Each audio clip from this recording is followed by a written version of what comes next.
91లో మళ్ళీ పార్లమెంట్ ఎన్నికలు వచ్చినాయి. ఇందిరాగాంధీ గారు చనిపోయిన తర్వాత రాజీవ్ గాంధీ గారు ప్రైమ్ మినిస్టర్ అయ్యాడు 89లో.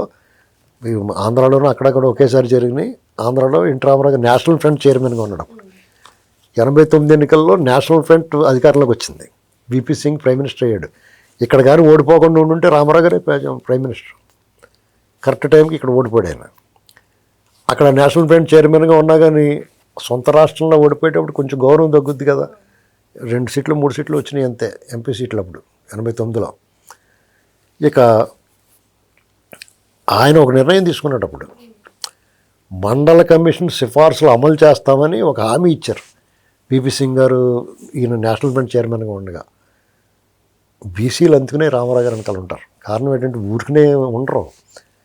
మండల కమిషన్ సిఫార్సులు అమలు బీసీలకి రిజర్వేషన్ అగ్రభాగాన్ని నిలబెట్టాడు ఆయన. దాంతో రాజ్యాధికారాన్ని దగ్గర చేసాడు బాగా. ఆయన అంతటా ఆయన ఇచ్చాడు సీట్లు. అలా కాకుండా అధికారికంగా రిజర్వేషన్ కూడా కల్పించాడు ఆయన. ఈ దేశంలో ఉద్యమం చేశారు కానీ అది ఫలించలా. తర్వాత 91లో ఈ ఏళ్ళ దెబ్బడు అద్వానీ గారు ఏం చేయడంటే అప్పుడు బీజేపీ వాళ్ళు ఈ విపి సింగ్ వీళ్ళందరికీ పేరు వచ్చేస్తుంది. దేవీలాల్ గారేమో ప్రధానిగా ఉండేవాడు. ఆయన రైతుల రుణమాఫీలాగా 10,000 రూపాయల రుణాలన్నీ లేపేశారు. వీళ్ళకి ఏదో ఒకటి కౌంటర్ చేయాలని రథయాత్రను పెట్టారు. రామ మందిరం రథయాత్రను పెట్టారు. ఈ క్రమంలో ఆయన అరెస్ట్ చేశారు అద్వానీ గారిని. దాంతో కుప్పకూలిపోయింది గవర్నమెంట్. మళ్ళీ ఎన్నికలు వచ్చినాయి 91లో. 90లోనేమో మసీదు పగలు కొట్టారు. ఇవన్నీ రకరకాల డిస్టర్బెన్స్లన్నీ. అప్పుడు ఈయన 92లో మసీదు పగలు కొట్టారు. రథయాత్ర చేసి అరెస్ట్ అయ్యేటప్పుడు వాళ్ళు మద్దతు ఉపసంహరించారు. కుప్పకూలిపోయింది. 97లో ఎలక్షన్ వచ్చింది. అప్పుడు రాజీవ్ గాంధీ గారు మర్డర్ జరిగింది. బాంబు బ్లాస్ట్ అప్పుడు. హత్య జరగకముందు అన్నట్లో క్లీన్ స్వీప్ టీడీపీ పార్లమెంటు. తర్వాత వచ్చిన దాంట్లో కూడా గెలిచారు టీడీపీ. కాంగ్రెస్ ఎక్కువ వచ్చినాయి కానీ కాంగ్రెస్ కూడా వచ్చినాయి కానీ అప్పుడు కూడా టీడీపీ గెలిచింది. అంటే 89 ఎన్నికలు అయిన తర్వాత వచ్చిన మండల ఎలక్షన్ నాటిలో కూడా టీడీపీ క్లీన్ స్వీప్ కొట్టేసింది మళ్ళీ. అంటే జస్ట్ అలాగా ఒకసారి అపోహపడడం, అయ్యో రామారావు గారు ఓడిపోయాడా అన్న బాధతో మళ్ళీ జనం టర్న్ అయిపోయారు. 94 వచ్చేటోడికి బీభత్సమైన మెజార్టీతోటి కని విని ఎరగనే ఇప్పుడు మొన్న ఆంధ్రప్రదేశ్లో జరిగిన సునామీ అలాంటి ఎలక్షన్ జరిగింది. కాంగ్రెస్ పార్టీ 26 స్థానాలకు పరిమితమైంది. మొత్తం 294 స్థానాలకు. ప్రతిపక్ష హోదా అప్పుడు దక్కలేదు వాళ్ళకి. ఇది పరిస్థితి. ఎన్టీ రామారావు గారు నాకు ఒక స్వీయ అనుభవం ఏంటంటే ఇవన్నీ ఎప్పుడు చెప్పుకునే గెలుపులు ఓటమి. నా పర్సనల్ ఒపీనియన్ నాకు ఆయన పట్ల ఉన్న దాంట్లో 86లో ఎప్పుడో ఎన్టీ రామారావు గారు ముఖ్యమంత్రిగా ఉన్నాడు. మా రాజనగరం మా కడియం కాన్స్టిట్యున్సీ పక్కనే జగ్గంపేట కాన్స్టిట్యున్సీలో రంగంపేట అని ఒక మండలం ఉంది. కాకినాడ వెళ్ళే దారిలో, రాయమండ్రి నుంచి కాకినాడ వెళ్ళే దారిలో ఉంటుంది. అక్కడ రక్షిత మంచినీటి పథకాలు పెద్ద పెద్ద ఓవర్ హెడ్ ట్యాంకులు కట్టేవారు రోడ్లలో. రామారావు గారు వచ్చిన తర్వాత రక్షిత మంచినీటి పథకం అని పెద్ద పెద్ద ట్యాంకులు కట్టి బోర్లు వేసి ఊరందరికీ మంచినీటి పథకం అన్నమాట. దాన్ని ఓపెన్ చేయడానికి రామారావు గారు వచ్చాడు. మా ఊళ్ళో ఒక చాలా ఇన్ఫ్లుయెన్స్ మా చిన్నాన్నగారు ఒక ఆయన ఉన్నాడు. బహుశా ఆయనే ఇచ్చాడు అనుకుంటున్నాం మేము కంప్లైంట్. మా ఊళ్ళో కూడా ఇలాంటి వాటర్ ట్యాంక్ మీద కట్టించిన కాంట్రాక్టర్ తెలుగుదేశం అతనే. మాకు బాగా కావాల్సినాడు, మేము మా సపోర్టర్ అతను. ఊళ్ళో 2 గ్రూపులు ఉన్నాయి తెలుగుదేశంలో. ఒక గ్రూప్కి మా కజిన్ ఉన్నాడు. అతనంటే పడనాళ్ళు ఏం చేశారంటే రామారావు గారు కంప్లైంట్ ఇచ్చారు.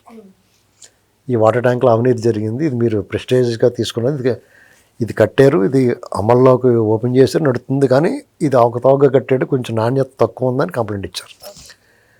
ఆయన దాన్ని పరిశీలించాలనుకున్నాడు. రాజానగరం నుంచి రైట్కి వెళ్తే కాకినాడ వెళ్తాము. రాజనగరం వచ్చిన తర్వాత సడన్గా ఈయన వెహికల్ లెఫ్ట్ తీసుకున్నాడు. మా ఊరే వచ్చాడు రైమంటన్న. వాళ్ళందరూ బెమ్మెలెత్తిపోయారు. ముందు వెళ్ళిపోయిన వాళ్ళు వెళ్ళిపోయారు. కారణమై వెనకాల వాళ్ళు అందరూ అసలు ఏం జరుగుతుందో అర్థం అవ్వలేదు వాళ్ళకి. సడన్గా తిప్పమన్నాడు అన్నమాట ఈయన. మరి ఆయనకు రూట్ మ్యాప్ ఎవరు ఇచ్చారో, ఇప్పుడు గూగుల్ మ్యాప్ కూడా లేదు, ఎవరు చెప్పారో ఏంటో తెలియదు. మొత్తం మీద అసలు అది ఒక అద్భుతం. నేనేం చేశాను, మధ్యాహ్నం పెందలగడ భోజనం చేసి మధ్యాహ్నం 11:30, 12 అవుద్ది. శుభ్రంగా పెందలగడ తినేస్తాం కదా. తినేసి మా ఇల్లు ఇలా పొడవ ఉంటుంది మా బంగళ. మధ్య గదిలో పడుకుని మంచం వేసుకుని అటు బొమ్మ ఇటు బొమ్మ 2 తలుపులు తీసుకుంటే గాలి వేస్తూ ఉంటుంది బాగా. అలా చూస్తుంటే మాకు మా ఇల్లున్న దొడ్డికి అవతల మా చింతాతయ్య గారి పొలాలు, మా కాడిగట్టి పొలాలు అన్నమాట. అది కాలనీకి ఇచ్చారు. ఊళ్ళో అన్ని కులాల వాళ్ళు ఉంటారు అందులో.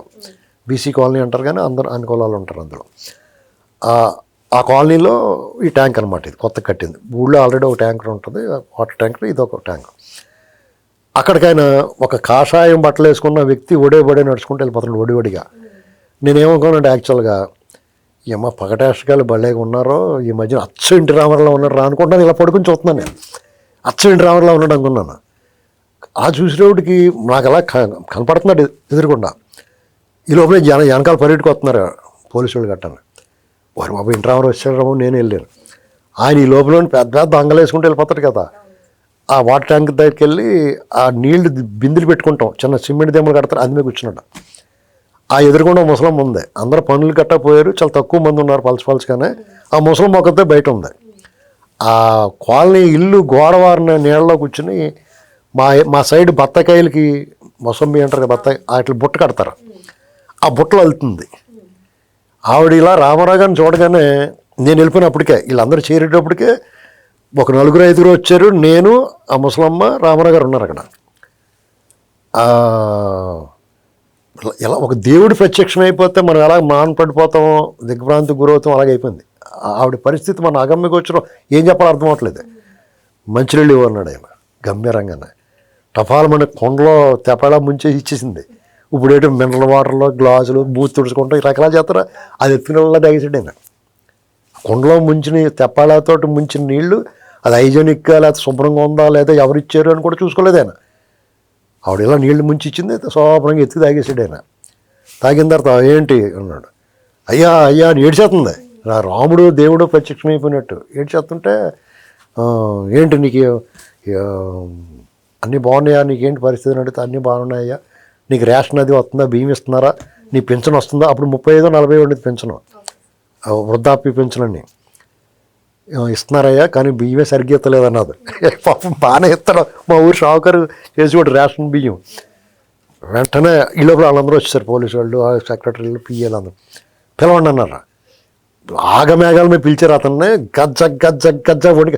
ఇదంతా జరగడు. గంట పైన కూర్చున్నాడు రామారావు గారు అక్కడ. ఆడు గజ వణికేసాడు ఆ డీలరు.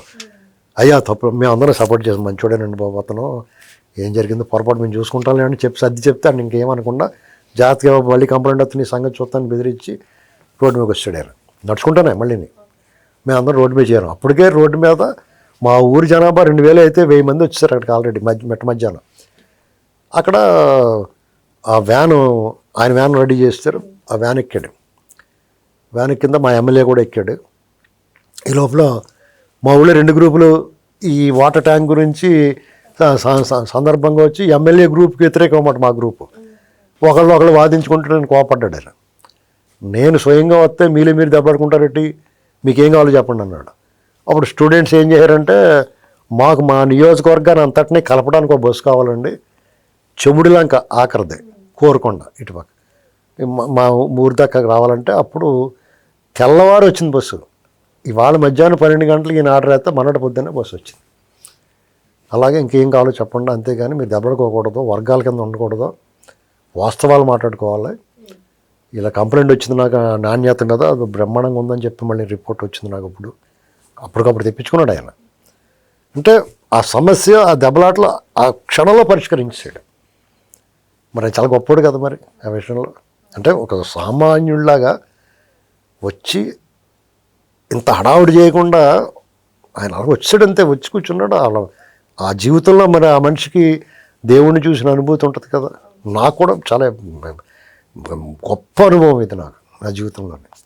అలా నేను ఆపాదమస్తకం నిలువెల్లా కాషాయం ధరించిన వ్యక్తి ఎన్టీ రామారావు గారు. అసలు ఒక అద్భుతమైన అనిర్వచనమైన ఆనందం కదా అది.